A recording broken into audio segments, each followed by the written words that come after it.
સ્થાનિક સ્વરાજ્યની ચૂંટણી માટે વહીવટી તંત્ર સજ્જ. ચુસ્ત પોલીસ બંદોબસ્ત વચ્ચે ઈવીએમ રવાના.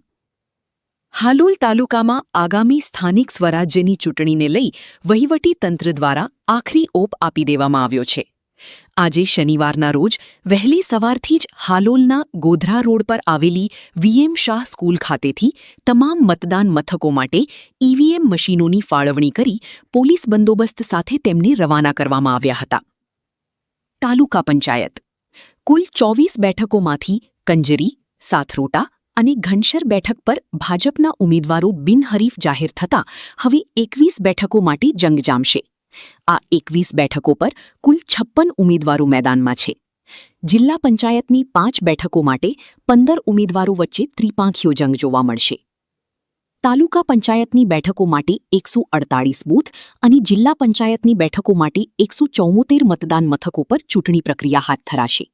ચૂંટણીને શાંતિપૂર્ણ માહોલમાં સંપન્ન કરાવવા માટે વહીવટી તંત્ર સંપૂર્ણ રીતે કાર્યરત છે.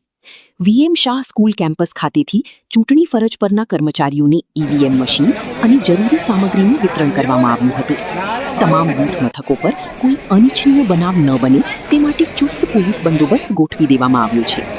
આવતીકાલે યોજાનાર મતદાનમાં રસાકસીનો જંગ જામવાની શક્યતાઓને પગલે સમગ્ર પંથકમાં ચૂંટણીનો માહોલ ગરમાયો છે.